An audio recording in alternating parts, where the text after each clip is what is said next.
The mossy forest shimmered with filtered sunlight, as it always did near midday. The canopy above alive with the rustle of wind and Pokemon chatter. At the heart of the woods stood the guardian tree, a vast and ancient sentinel whose bark carried the weight of centuries. Thick roots coiled like resting serpents. Its crown extended into the heavens. But something was wrong. From deep within the ancient wood, the guardian tree stirred. Not with breeze, but with purpose. Its unseen voice vibrated through the moss and roots, like a heartbeat skipping an alarm. Far off, a young Eevee paused mid-step. Her moss-colored eyes glimmered sharply, vibrant, alert.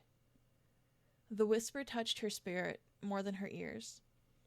She tilted her head, sensing urgency in the pulse of the forest. "I'm coming." Without another word, Esper bolted toward the call, her small paws barely making a sound on the thick, softened floor of the woods. The leaves above seemed to bend slightly to ease her path. She had grown in quiet harmony with this forest, and it moved with her now. At the clearing near the guardian tree, the sunlight revealed a cruel scene. A small, trembling figure was curled against the roots. A Shinx, his two-toned green fur dirtied and scuffed, and the black and purple roses on his tail and ears drooped in pain. Scratches marked his side, and his bright blue eyes were wide with fear. Several juvenile Pokemon stood around him, laughing cruelly.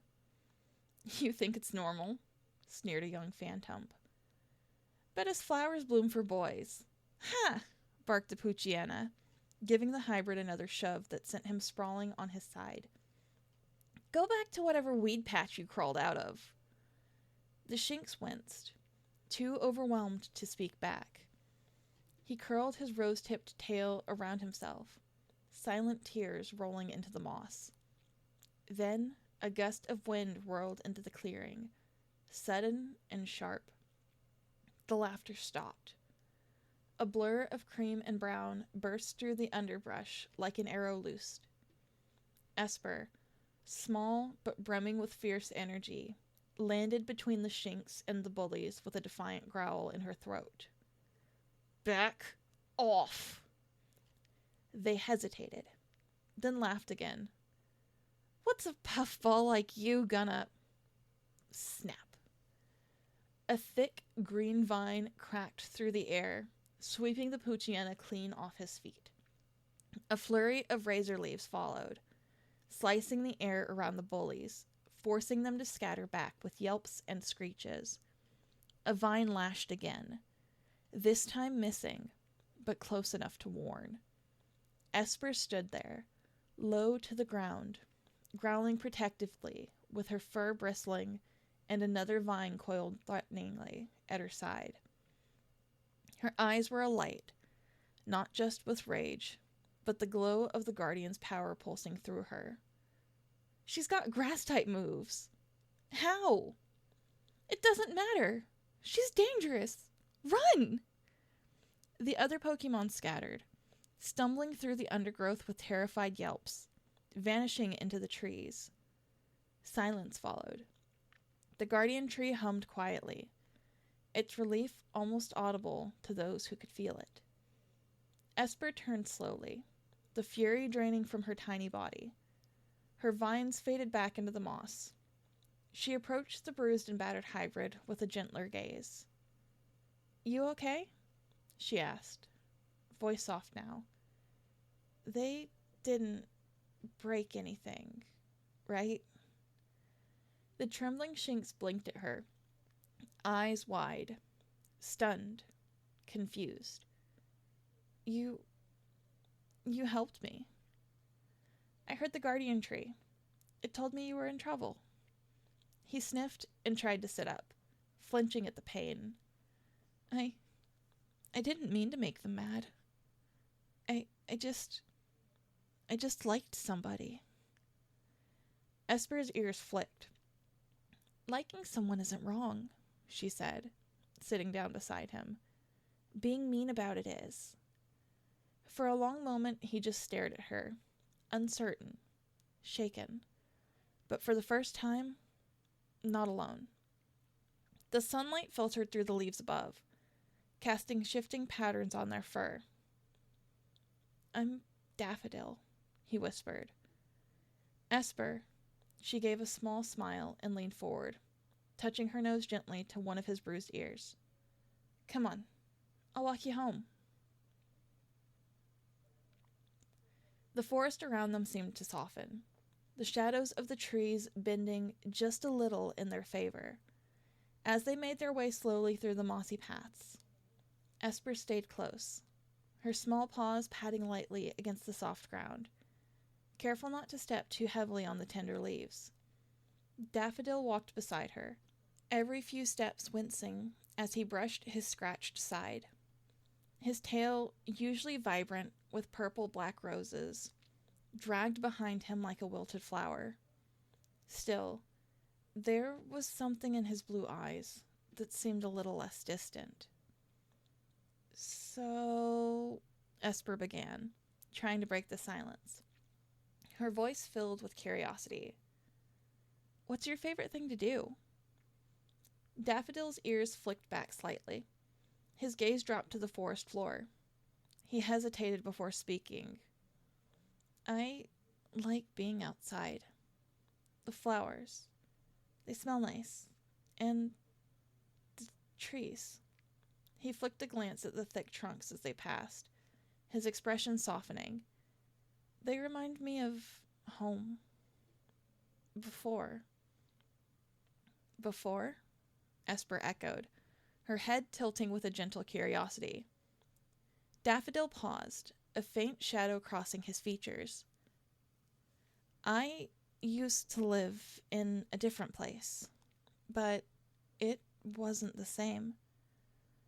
My mom, she moved us here because she thought it would be safer for me. But I don't know anyone here. I'm still figuring it out." Esper's tail twitched sympathetically.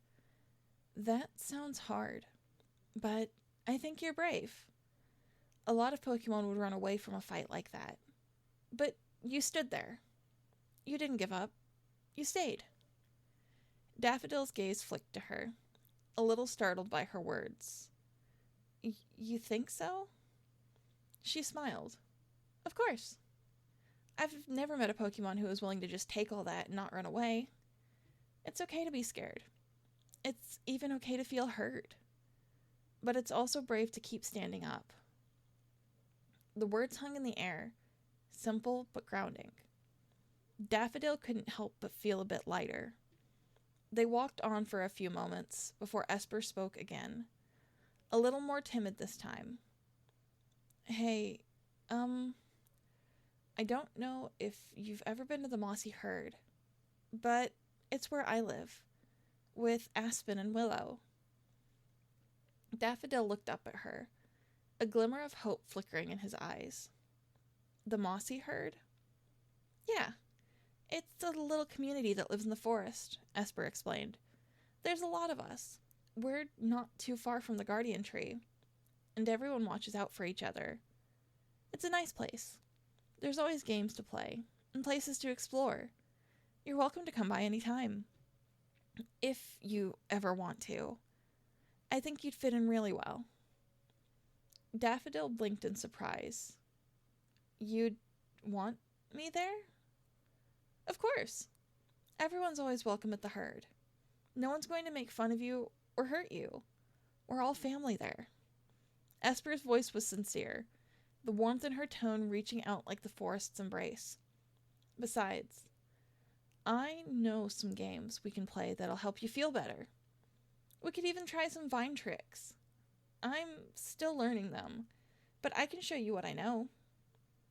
Daffodil's eyes widened a little at the thought. His heart raced, but this time it wasn't from anxiety. It was from something else, something warmer. "You think I'd be able to keep up?" "Of course. We'll start slow," Esper said with a giggle, her ears flicking with excitement. And I bet you've got your own tricks, too. You should show me sometime. Daffodil smiled shyly, his tail flicking behind him just a little bit more brightly. The thought of playing with her felt comforting, even if it still seemed like a big step. But he wasn't as afraid as he had been just a few moments ago. Maybe, just maybe, he wasn't so alone after all. Okay, I'll think about it, he said softly, but with a spark of hope in his voice. Maybe when I'm feeling a little better. Esper nodded with a cheerful bounce, her green eyes twinkling. I'm sure you'll feel better in no time. And if you ever need someone to talk to, or, just sit with, I'll be here.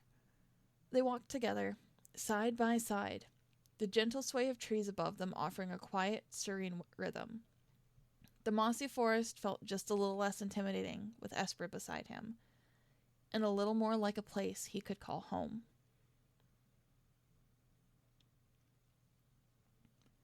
The sun filtered through the treetops in golden streaks as a roserade and daffodil walked the winding moss path, following the gentle sounds of laughter and hooves in the distance. The deep hush of the mossy forest gave way to the quiet hum of life, a peaceful, sprawling glade where low hills and clustered trees created a cradle of light and safety. The mossy herd moved easily through the space, their moss-dappled coats blending with the terrain. Small groups grazed, played, or dozed in sun-warmed patches. At the heart of it all, Esper was chasing a leafy ball with two young skidoo. The two paused to watch as she bounded through soft grass. The moment she spotted Daffodil, her eyes lit up. "Daffy!" she shouted with joy, abandoning the game mid-hop. She darted across the glade with a bounce in her step, skidding to a stop just in front of him. "You came," she said, tail swishing. "Are you feeling better now?" Daffodil ducked his head, a faint blush rising beneath his green fur. "I said I might come when I feel better." Esper giggled and leaned closer. "Well, I'm really glad you did." A few paces back, the roserade smiled, letting the children chatter before she turned to approach two large figures nearby, with their eyes trained on Esper, Willow and Aspen. "You must be Esper's guardians," the roserade said, dipping her head in greeting. "I'm Gladys, Daffodil's mother." Willow smiled warmly and stepped forward, her voice gentle. "We're honored you came. We've heard nothing but good about your son. I'm Willow, and this is my brother Aspen. We're Esper's family." Gladys offered a soft laugh. "He's shy, but he hasn't stopped talking about Esper since she saved him. I wanted to thank you both for raising a child like her. She's been special since the day she hatched," Aspen said, his voice like a low, rolling rumble. "We've done our best, but the forest raised her too." Gladys tilted her head. "She mentioned being from here, but she doesn't look like much of a skidoo or a go-goat." Willow chuckled. "She wouldn't. She's not ours by blood, though she is ours in every other way." Aspen nodded slowly. "She came to us as an egg, brought by a friend, tracker, a Zangoose. Said she needed a place to provide for her, somewhere far from whatever she was born into. She was the oldest of her siblings," Willow added softly. "Out of a set of 3. Triplets, they said. We've never met the other 2, only her." "She wasn't loud when she hatched," Aspen said, with a half-smile. "Fur-like down, eyes wide, already reaching for the sun." Gladys watched Esper in the distance, gently guiding Daffodil toward a patch of soft moss where they sat shoulder to shoulder. She's very protective. She always has been, Willow said. She listens to the forest in ways we still don't quite understand. It speaks to her, and she speaks back. Aspen's gaze followed Gladys's. When she learned of your boy being hurt, there was no hesitation, just instinct. Gladys was quiet for a moment. Then, you've done right by her. You can see it in how she carries herself. She's steady, rooted, but kind. Willow bowed her head in thanks. She knows about her siblings now. We told her recently about the others, and what little Tracker had shared. We made sure she knew it was her choice whether to seek them out or not. We didn't want her to feel like she had to go looking, Aspen added. Not until she was ready. Gladys nodded slowly. She seems to know who she is. That's a rare thing at her age. She's still learning, Willow said. But she's never been alone. And now, it seems neither is your boy. Gladys followed Willow's gaze again. Esper had gathered a few curling vines and was demonstrating how to shape them into a ring. Daffodil's roses trembled as he tried to mimic her, frowning in concentration. She leaned in, guiding him gently. For the first time since their move, Gladys saw her son at ease. I hope they stay close, Gladys murmured. They already are, Willow said quietly. The moss beneath them was soft and springy, dappled with little white flowers that swayed as they moved. Esper lay on her belly, her tail flicking lazily behind her, eyes focused as she gently wove 2 green vines into a loose loop. Beside her, Daffodil tried to mimic her movements, his rose-tipped ears twitching with effort. His paws weren't used to this kind of work, and every time he got the vines halfway twisted, they slipped and unraveled again. Ugh, he grumbled under his breath. You're doing fine, Esper said without looking up. It took me forever to get it right, too. The vines are alive. Kind of. You have to ask them to help instead of forcing it. Daffodil glanced at her, confused. Ask them? She looked up now, blinking at him like it was obvious. Yeah. Not with words. Just feel it. Like, here. She touched a paw lightly to her own chest, just over the center. Daffodil hesitated. I don't think I can do that. You don't have to, she said with a shrug. Just be soft. They like soft, like flowers do. Daffodil gave a small smile at that. He liked flowers too, after all, and tried again. This time not gripping the vines so tightly. To his surprise, they curled more easily in his paws, forming the beginnings of a loop. There you go, Esper chirped, beaming. Told you. I guess I kind of get it, he said, still uncertain, but proud. They worked in silence for a little while longer, where Daffodil tilted his head and asked quietly, Hey, Esper, can I ask you something? Sure. You said yesterday that the guardian tree told you I was in trouble. Is that real? Can you hear it? Esper looked toward the distant crown of the guardian tree, visible just beyond the treetops. Its massive form stood like the forest's spine, unmoving, but present. Yeah, it's not a voice like talking. It's more like feelings. Pressure in the ground. A heartbeat, kind of. When it's scared, or hurting, or happy. I feel it. She smiled, though her gaze was distant. It's been like that since I was little. I think I was supposed to grow up here. Daffodil looked down at his loop of vines. You were lucky. Esper turned her eyes back to him. Maybe. I didn't come from here. I was born somewhere far away, but someone brought me to the herd. I've never met my real parents, or my siblings. You have siblings? He asked, surprised. She nodded. 2. We are triplets, they said. But I've only ever been with Willow and Aspen. Do you want to find them? Esper paused, watching a small beetle crawl through the moss. I think about it sometimes.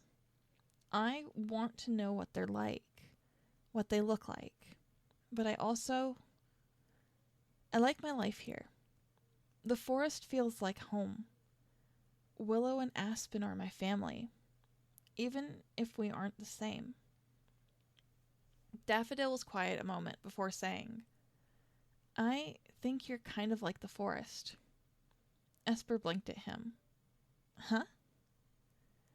You don't ask for anything, but you still give everything. Like the moss and the trees. Like the guardian tree. Esper stared at him, stunned for a second. Then her ears slowly tilted back in quiet surprise, and her fur felt heated. That's the nicest thing anyone's ever said to me. Daffodil fidgeted with his vines, but smiled. It's just true. She gave him a light nudge. You know, I think you're more forest than you think, too.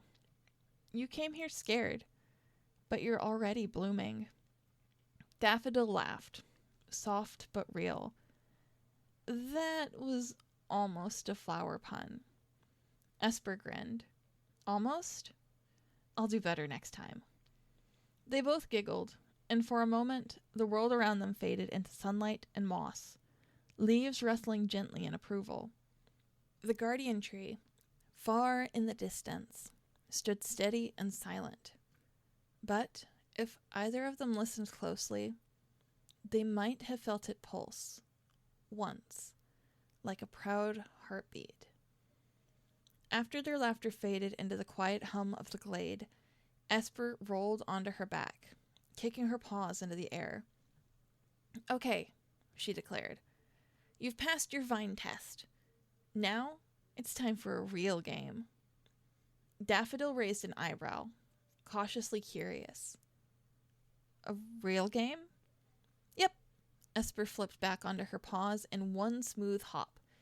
It's called Echoes and Leaves. I made it up last spring. He blinked. How do you play? Well, it's kind of a mix between hide and seek and pretend, she explained, bounding toward a nearby tree with wide roots. One of us hides, and the other listens to the forest. Like, really listens. And follows what the forest tells them. You have to move quiet, like a breeze. And if you get close, the hider leaves a clue. A whisper, a leaf, or something from their hiding spot. Daffodil tilted his head. So I have to listen for you? And then you leave clues for me. Exactly. But only if you get close enough. Otherwise, the forest wins. The forest wins? Yeah. If no one gets found after 3 clues, the forest gets a point. She paused, then whispered theatrically. The forest always plays fair, but it loves to win. Daffodil giggled, his tail twitching slightly in amusement. Okay, that sounds kind of fun. Esper grinned. You'll love it. Want me to hide first? He nodded, ears perking with interest. All right, close your eyes and count to 20 leaf. Leaf? 1 1 leaf, 2 2 leaf, Duh, she teased. Daffodil laughed again and covered his face with a paw. 1 leaf, 2 leaf. While he counted, Esper zipped off, her paws barely brushing the moss as she darted behind tall bushes, leaped over a root, and finally tucked herself between 2 stones beneath a patch of flowering vines. She pressed her body low, giggling softly under her breath. Back in the clearing, Daffodil reached 20 Leaf and opened his eyes. The forest was still. No wind, no rustling. Just the hum of insects and the whisper of sunlight on leaves. He took a breath and stepped forward, ears twitching. He listened for any shift, any echo of movement. Nothing. He stepped again, this time towards the trees where the moss was thickest, and saw something small flutter down. A single leaf, green and curled, tucked with a tiny vine spiral, like the ones Esper taught him to make. Clue 1, he whispered with a smile. He crept forward, the way he did when watching bug types, or sneaking up on flowers after the rain. Another few steps, another faint sound. He paused. Then he saw it. Another spiral, perched atop a fallen branch. Clue 2. She's nearby, he whispered, the thrill of the game sparking in his chest. He moved with careful, practiced quiet. He didn't speak this time, just listened. A faint giggle, quick and high. He turned sharply, stepping around a moss-covered rock. And there she was, tail barely visible beneath a curtain of vines. Gotcha! Esper burst with a squeal, vines wriggling. Aw, man, you're good. Daffodil beamed. The forest helped me. She pouted playfully. That's cheating. The forest always roots for new players. You said it plays fair, he teased back. Esper plopped down beside him with a huff, then laughed. Okay. It's your turn to hide. Daffodil froze for a moment, eyes wide. Me? I've never... What if I'm bad at it? Esper nudged him with her paw. Then I won't find you right away, which means you'll win. And the forest will have to try harder next time. Daffodil hesitated. Then a slow, brave smile appeared. Okay. Count to 20, Leaf. As Esper covered her eyes and began to count, Daffodil slinked off into the underbrush, the thrill of play and belonging thrumming through him. The sun had begun its slow descent, turning the canopy above into a web of gold and green. Long shadows danced beneath the trees as the final round of echoes and leaves ended with both children breathless and laughing. Daffodil grinning with rare confidence. You totally stepped on a stick that last time, Esper teased as they walked side by side down the mossy path toward the main clearing. I thought the forest betrayed me. It was a tiny stick, Daffodil argued, tail flicking as he smiled. I didn't even hear it. I did, she said with a giggle, bumping against him lightly. Still, you're a good hider. You make the forest proud. Do you think so? He asked, almost shy again. I know so, she replied. You're quiet, like wind, and soft like moss. You belong here, even if it doesn't feel like it yet. He didn't respond at first, but after a few paces he said softly, I think I'd like to come back, if that's okay. Esper's tail flicked upward in a delighted wag. It's more than okay. As they neared the clearing, the sounds of the herd returned, Skidoo bleating quietly, water trickling over stones. Soft voices carried on the breeze. the safety and rhythm of home. Waiting near the center stood Gladys, speaking gently with Willow while Aspen watched over the field, always half listening to the forest. Gladys turned at the sound of their steps. "There you are," she said, voice calm but tinged with warmth. "Did you have fun?" Daffodil gave a small nod. "Yeah, a lot." Esper bounded forward and turned to Gladys with a wide smile. "He was amazing! He got me twice in a row. And he made vine loops on the first try, which took me days." Gladys blinked in amused surprise. "Did he now?" Daffodil ducked his head, but he was beaming.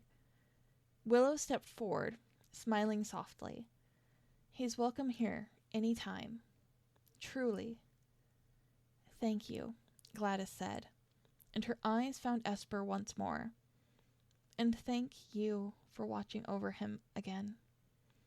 Esper looked up with a respectful nod. "It's what the forest wanted.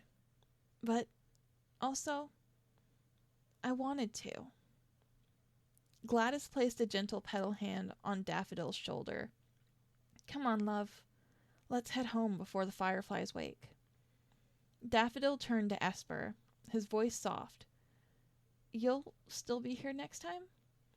Esper nodded. "Always. Unless the forest needs to call for me." "Then I'll come back," he said. And with that, he stepped beside his mother as they began walking away. Esper stood, watching until they disappeared behind a curtain of ferns and golden light. The forest was quiet again, but not empty. Willow came to stand beside her, brushing her shoulder gently with her nose. "You made a new friend." Esper didn't look away. "No, I think I found one I'd been missing."